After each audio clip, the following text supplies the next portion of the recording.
नमस्कार. जनगणना 2026-27 यामध्ये गैर आवासीय इमारतीमध्ये कुटुंब क्रमांक काय असेल याविषयीची संपूर्ण माहिती या व्हिडिओमध्ये पाहणार आहोत. तर सुरू करूया आजचा व्हिडिओ.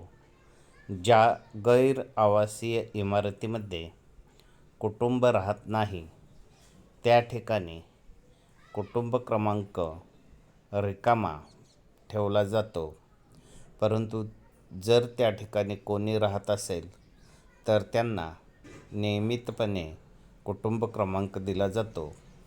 उदाहरणे समजून घेऊया.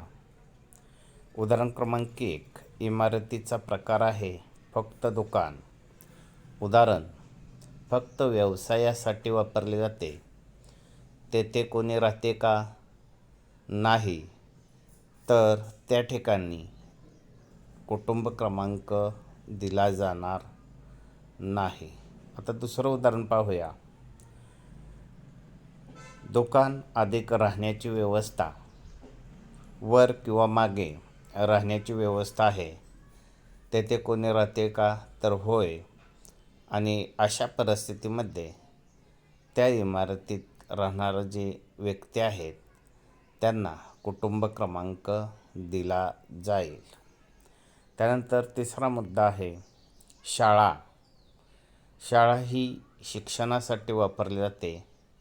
तेथे कोणीही राहत नाही, म्हणून या ठिकाणी कुटुंब क्रमांक नाही. त्यानंतर चौथा घटक आहे मंदिर, जे पूजा अर्चासाठी वापरले जाते.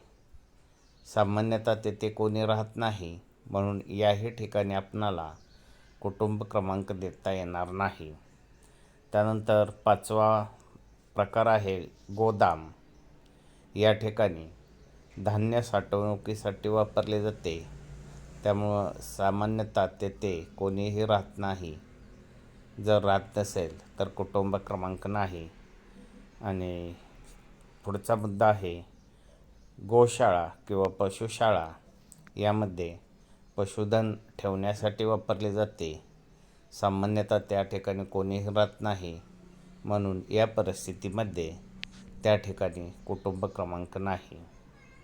विशेष बाब: काही विशेष ठिकाणी जेथे सामूहिक संस्थात्मक निवास असतो तेथे 999 सारखा कोड कुटुंब क्रमांक म्हणून वापरला जाऊ शकतो. उदाहरणार्थ वसतिगृह, धर्मशाळा, आश्रम, संस्था आणि संचलित निवास इत्यादी. लक्षात ठेवा, योग्य माहिती दिल्यास शासनाच्या नोंदी अचूक राहतात आणि आपल्यालाही भविष्यातील सुविधा मिळण्यास मदत होते. धन्यवाद.